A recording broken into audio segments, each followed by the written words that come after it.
नमस्कार दोस्तों। Iran, Israel और अमेरिका की जंग का खामियाजा अब पूरी दुनिया भुगतती हुई दिखाई देने वाली है, क्योंकि अब इसका असर भारत की तरफ भी बढ़ता दिखाई दे रहा है। आप सभी को जल्द ही भारत के अंदर 5 बड़े संकट दिखाई देने वाले हैं, जिनके बारे में आज के इस वीडियो में हम चर्चा करेंगे। और उन्हीं संकट को लेकर पीएम मोदी ने कल सदन के अंदर कई प्रकार की चर्चा भी करी थी। इधर पीएम मोदी चर्चा कर रहे हैं कि ईरान वार चल रहा है, भारत को कौन सी किस प्रकार की स्थिति से निपटना है, और उधर पाकिस्तान अपनी ही धुन में मस्त है। पाकिस्तान बोल रहा है कि अगर अमेरिका वालों ने हमारे ऊपर हमला कर दिया तो हम बिना किसी बात को सोचे समझे भारत के ऊपर हमला कर देंगे। भाई साहब, ये कौन सी बात हुई कि लेफ्ट साइड के पड़ोसी से लड़ाई चल रही है और आप राइट साइड वाले पड़ोसी को आकर मार रहे हो। इस प्रकार के स्टेटमेंट अब पाकिस्तान की तरफ से आ रहा है, और पाकिस्तान का ये स्टेटमेंट देने वाला कोई आम व्यक्ति नहीं है। उसके बारे में भी आज के इस वीडियो में हम चर्चा करेंगे, क्योंकि अब पाकिस्तान को ऐसा लग रहा है कि खाड़ी देश के साथ साथ ये भी नक्शे में नहीं रहना चाहता है। शुरुआत करते हैं आज के इस वीडियो की और जानते इस पूरी जानकारी के बारे में। मेरा नाम है अंजलि और मैं आप सभी का स्वागत करती हूं एग्जाम नारी के यूट्यूब प्लेटफॉर्म पर। सबसे पहले आप जरा यहां पर देखिए, पीएम मोदी ने अभी हाल ही में बजट सत्र का जो दूसरा फेज चल रहा है, उसका 10वां दिन चल रहा है, उसके दौरान पीएम मोदी ने पहली बार ईरान वार को लेकर यहां पर चर्चा करी इन्होंने पूरे 25 मिनट तक, और 25 मिनट में पूरे देश को संबोधित करते हुए केवल एक ही बात बोली है कि ये जो अभी के दिन चल रहे हैं ये दुनिया के लिए बड़े कठिन दिन हैं। इतने कठिन दिन हैं कि ऐसा लगता है कि आने वाले कुछ ही समय में वापस लॉकडाउन जैसी स्थिति देखने को मिलेगा। लॉकडाउन स्थिति का तात्पर्य ये नहीं है कि एक बार फिर से आपको घरों के अंदर भर दिया जाएगा, एक बार फिर से दिए जलाओगे, थालियां बजाओगे, ऐसा नहीं होने वाला है। बल्कि कोरोना काल के समय कई ज्यादा महंगाई बढ़ी थी। आप सभी ने देखा होगा, गैस सिलेंडर महंगे हो गए थे, खाने पीने की चीजें बड़ी महंगी हो गई थी, मतलब बहुत ज्यादा खपत हो रही थी, मांग भी बहुत ज्यादा हो रही थी और चीजें बहुत कम पड़ रही थी। वैसा ही दौर एक बार फिर से आपको दिखाई देने वाला है, और इसके लिए आपको शांति और संयम बरतना बहुत ज्यादा जरूरी है। इस प्रकार की चर्चा पीएम मोदी की तरफ से की गई थी। इस बात को आप बहुत अच्छी तरीके से समझ चुके होंगे कि अगर देश का पीएम आकर आपकी तरफ कोई इशारा कर रहा है तो आपको समझ जाना चाहिए कि बहुत कुछ बड़ा होने वाला है, क्योंकि अगर आपको ये बात पहले से ही समझाई जा रही है कि लॉकडाउन जैसी स्थिति आ रही है तो आप बहुत अच्छे से इस बात को समझ सकते हैं। अब हम चर्चा कर लेते हैं कि भारत की तरफ 5 बड़े संकट जो बढ़ते हुए दिखाई दे रहे हैं वो किस प्रकार के रहने वाले हैं। जरा ध्यान से सुनिएगा पहले संकट को, रेमिटेंस। आप सभी ने रेमिटेंस के बारे में शायद कभी नहीं सुना होगा, और अगर किसी ने सुना है तो जरूर से कमेंट सेक्शन में लिखिएगा। रेमिटेंस वो नाम है जो विदेशों से आने वाला, भारत के अंदर जो विदेशों से पैसा आता है उसे रेमिटेंस कहते हैं। जो कि ज्यादातर 80% पैसा कहां से आता है भारत के पास में, इन्हीं खाड़ी देशों से। अब आपके मन में विचार आ रहा होगा कि खाड़ी देशों से भारत के अंदर पैसा कहां से आ रहा है। जरा सुनिएगा, ये आपको जो खाड़ी देश दिखाई दे रहे हैं, जिसमें अगर हम बात करें कुवैत की बात करें, सऊदी अरब की बात करें, है ना, अगर हम ईरान की बात करें, बहुत सारे देश है। इन सभी देशों की अगर हम बात करें तो इन सभी खाड़ी देशों में तकरीबन भारत के 80 लाख से लेकर 1 करोड़ लोग काम करते हैं। और जब वो काम करते हैं तो काम करके पैसा कहां भेजते हैं, भारत के अंदर भेजते हैं। जैसे हम बात कर लेते हैं दुनिया की सबसे मजबूत करेंसी कौन सी है, जिसका बहुत ज्यादा पैसा है, यानी कि अगर हम कुवैत की करेंसी की बात करें तो 1 दिनार बराबर होते हैं 250 रुपए। मतलब वहां केवल 1 दिनार कमाते हैं तो यहां आकर बन जाते हैं 250 रुपए। तो भारत के अंदर वो क्या करते हैं, पैसा ट्रांसफर करते हैं। और अभी भारत सरकार ने 3-3.5 लाख के तकरीबन लोगों को वापस भारत बुला लिया है। बाकी कई लाखों की संख्या में लोग अभी भी यहां पर हैं, उनके काम धंधे भी छीन जाएंगे, क्योंकि खाड़ी देश जब पूरी तरीके से बर्बाद होगा, एक बड़ा युद्ध होगा, तो असर उनके ऊपर भी देखने को मिलेगा। मतलब भारत के पास में कितना ज्यादा पैसा यहां से आ रहा होगा, वो पैसा पूरी तरीके से ठप यहां पर होने वाला है। पहला रीजन, ये एक बड़ा संकट है, बहुत ज्यादा भारत को फायदा होता है इससे, क्योंकि 80 लाख से लेकर 1 करोड़ के आसपास लोग यहां पर हैं। दूसरा, अगर हम बात करें तेल की, ऑयल की अगर हम बात करें तो भारत के पास में जो है ऑयल कम है, और वो दुनिया के कई सारे देशों से ऑयल खरीदता है। अभी पीएम मोदी ने भी बोला है कि हम ऑयल और गैस की बात करें तो हम पहले 27 देशों से खरीदते थे, और अभी जैसे युद्ध संकट शुरू हुआ उसके बाद हम 41 देशों से खरीद रहे हैं, ताकि पूरे भारत के अंदर जितनी मांग है उसकी पूर्ति कर दी जाए। ये लगातार बढ़ा रहे हैं। अगर हम तेल की बात करें तो तेल भारत को चाहिए 85%, दुनिया भर के देशों से 85% चाहिए। उनमें से अगर हम इन खाड़ी देशों की बात करें तो इन खाड़ी देशों से भारत लेता है 65% ऑयल। कितना 65% ऑयल यहां से लेता है। जब ये युद्ध में फंसे होंगे और यहां से अभी भी भारत की अगर हम जहाज की बात करें तो इस वाले हॉर्मुज खाड़ी की अगर हम बात करें, हॉर्मुज स्ट्रेट की अगर हम बात करें तो यहां पर भारत के अभी भी 22 जहाज फंसे पड़े हैं जो कि अभी तक भारत में नहीं पहुंचा है। और आप जानते हैं भारत की आबादी बहुत ज्यादा है, हर घर में अलग अलग चूल्हा चल रहा है, बाइक है, कार है, बहुत प्रकार की चीजें हैं, तो खपत भी कितनी ज्यादा है। अगर अमेरिका एक दो जहाज भेज भी जाए तो उससे कुछ हो जाएगा क्या भारत में? नहीं होने वाला।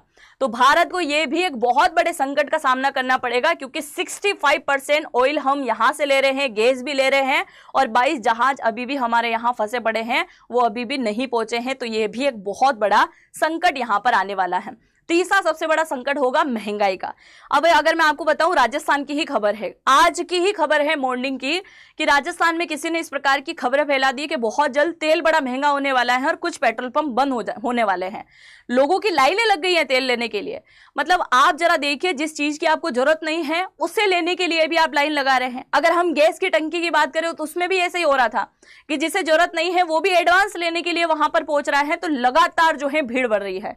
और अब जब युद्ध लंबा चलेगा तो उसके लिए महंगाई तो बढ़ेगी, क्योंकि लोगों के पास में अगर कोई चीज है और आपको जरूरत के लिए चाहिए तो आप चाहो जो उसका भाव लगा सकते हो। तो महंगाई यहां पर बढ़ती हुई दिखाई देगी। दूसरा, तेल और ऊर्जा की अगर हम बात करें तो तेल और ऊर्जा भी बहुत ज्यादा महंगे यहां पर हो जाएंगे। एलपीजी गैस बहुत ज्यादा महंगी हो जाएगी। रोजमर्रा के जो सामान होते हैं वो भी बहुत ज्यादा महंगा यहां पर हो जाएगा। और इसके साथ ही अगर हम व्यापार की बात करें तो दुनिया भर के कई सारे देशों के साथ में जब व्यापार कर रहा है भारत और अलग अलग क्षेत्र से यहां से व्यापार की सामग्री भेजता है, अगर कई सारे देश आपस में युद्ध करेंगे तो फिर सामान कौन मंगवाएगा? और अगर सामान चला भी जाए तो वो बीच में अटक जाएगा, पहुंचेगा या नहीं पहुंचेगा उसकी गारंटी कौन लेगा? तो ये 5 प्रमुख रूप से जो है बहुत बड़े संकट भारत की तरफ दिखाई दे रहे हैं।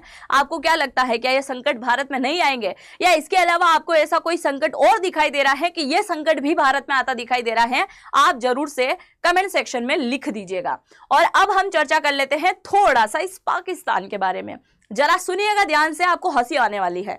ये भाई साहब जो आपको दिखाई दे रहा है, भाई साहब गाय का हटवे, मतलब ये जो आपको दिखाई दे रहा है ये है पाकिस्तान का एक राजनायक, पूर्व राजनायक है ये। इसका नाम है अब्दुल बासित। अब्दुल बासित जो है परसों के दिन एक बहुत बड़े फॉर्म में आ जाता है। एक इंटरव्यू के दौरान इसने बोला कि अगर अमेरिका और इजराइल दोनों मिलकर हमारे ऊपर हमला करते हैं तो हम बिना किसी हिचकिचाहट के किसके ऊपर हमला कर देंगे? दिल्ली और मुंबई के ऊपर हमला करेंगे। सबसे पहले दिल्ली, मुंबई और भारत के जो महानगर हैं उनको हम टारगेट करने वाले हैं, और हम परमाणु संपन्न राष्ट्र हैं इसलिए हम अटैक करेंगे। भाई साहब, ये कौन सी बात हुई कि अमेरिका और इजराइल वाले तुम्हारे ऊपर अटैक करेंगे तो तुम भारत के ऊपर अटैक कर दोगे? मतलब ये क्या बात हुई है? देखो जरा, अगर बांग्लादेश भारत के साथ लड़ा रहा है तो भारत बांग्लादेश के साथ ही लड़ाएगा ना, इधर श्रीलंका के ऊपर तो हमला नहीं कर देगा। इनका मतलब दिमाग होता क्या है समझ में नहीं आता है। इस प्रकार का स्टेटमेंट इसकी तरफ से दिया जा रहा है। अब ऐसा स्टेटमेंट क्यों आ रहा है, इसका रीजन भी आप जरा सुनिए। ऐसा स्टेटमेंट दिया है इसने बड़ा सोच समझ के। हो क्या रहा है, अभी कुछ समय पहले ट्रंप चचा का बड़ा लाडला बन रहा था पाकिस्तान।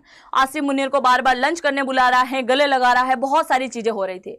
अब ट्रंप चचा कुछ ही समय में पाकिस्तान वालों को बोलने वाले हैं कि जरा अपनी जमीन को खाली करना, तो मुझे आना है वहां ईरान के ऊपर अटैक करने के लिए। क्योंकि आप सभी जानते हैं, ये जैसे ये रहा ईरान, एग्जाम्पल के लिए मान लीजिए ये रहा ईरान, यहां पे रहा ब्रिटेन, है ना, ये रहा अमेरिका। वर्ल्ड मैप में आपको ठीक ऐसे ही दिखाई देता है।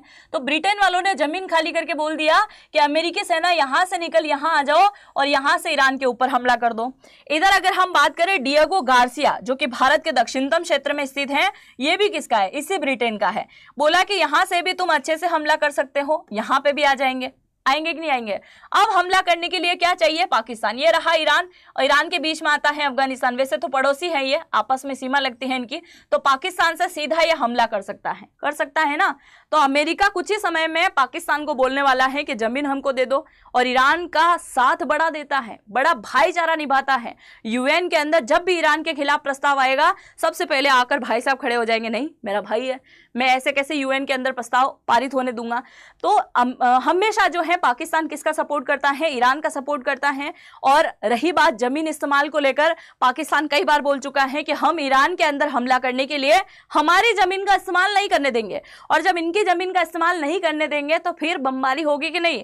ट्रंप चच्चा भी बमबारी कर सकता है, और वो इजराइल नेतन्याहू को तो तुम अच्छे से जानते ही हो, वो तो फिर छोड़ने वाला है नहीं, तो वो बमबारी करेंगे। इनको पहले ही डर लग रहा है कि ऐसा कुछ हो, इससे पहले हम स्टेटमेंट दे देते हैं कि हम इंडिया के ऊपर हमला कर देंगे। देखो जरा है कहाँ, मतलब क्या कुछ भी। आगे देखो, ट्रंप पहले ही बोल रहा है कि मैं तो इसकी ही बात मानता हूं क्योंकि ये मेरा पहले पाकिस्तान से अच्छा पहले ये वाला दोस्त है, और इसने बोल दिया कि कर दो भाई साहब बमबारी, तो मैं कर ही दूंगा। अब बीच में इंडिया को घसीटने का रीजन क्या है? इधर पूरा का पूरा मिडिल ईस्ट, पश्चिमी एशिया पूरा लड़ा रहा है ना। इधर अमेरिका का साथ देने वाले अब कुछ कुछ देश सामने आ रहे हैं, इजराइल भी लड़ा रहा है, इधर पाकिस्तान भी घसीटने वाला है। तो पाकिस्तान सोच रहा है अकेला क्यों जाऊं, भारत को भी शामिल कर देते हैं ना, और जब भारत शामिल हो जाएगा तो पूरा साउथ एशिया युद्ध में शामिल हो जाएगा। क्योंकि आप जरा सोचो, अगर अमेरिका और इजराइल ने एक मिसाइल भी दाग दी पाकिस्तान के ऊपर, और पाकिस्तान रिटर्न हमले के लिए अगर एक मिसाइल भी वहां से स्टार्ट करता है, तो भारत के अंदर पहले से ही सायरन बजना शुरू हो जाएंगे, और भारत यही मानेगा इसने पहले घोषणा करी थी कि हमारे इधर ही मिसाइल आएगी, और इनकी मिसाइल निकलेगी किसी और छोड़ने के लिए, तब तक भारत क्या कर देगा, अटैक कर देगा। तो इसी प्रकार की लड़ाई यहां पर हो सकती है, जिसको लेकर पहले से ही डर लग रहा है किसको, पाकिस्तान को।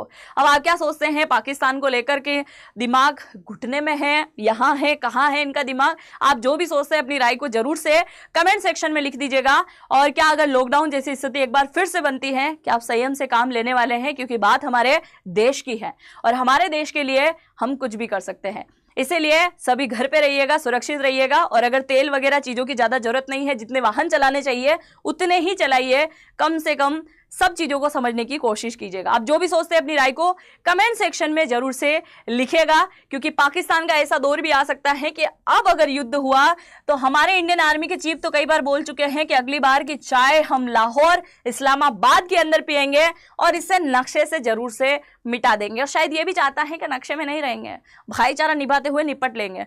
जो भी आप सोचते हैं लिखिएगा जरूर। और अगर आप जनरेटिव एआई को सीखना चाहते हैं तो इसी वीडियो के कमेंट सेक्शन में एग्जाम नारी के नाम से आपको पिन मिलेगा कमेंट एक, उस पर जाके टैप करेंगे, ऐसा फॉर्म ओपन होगा, उसमें नाम, email ID, full phone number आपको डालना है, फिर सेंड ओटीपी पर क्लिक करना है, ओटीपी डालना है, और डिस्काउंट प्राप्त करने के लिए नारी 100 कोड का आपको इस्तेमाल करना होगा, जिससे आपको अच्छा खासा डिस्काउंट मिल जाए। हम मिलते हैं नेक्स्ट वीडियो में। चैनल पर पहली बार आए हैं तो सब्सक्राइब जरूर से कीजिएगा, और अगर आप मुझे इंस्टाग्राम पे फॉलो करना चाहें तो अंजलि वॉइस के नाम से मेरी आईडी मिल जाएगी आपको, अंजलि वॉइस के नाम से आपको मेरी आईडी मिलेगी, उस पर जाके आप मुझे फॉलो कर सकते हैं। बहुत बहुत धन्यवाद। जय हिंद, जय भारत।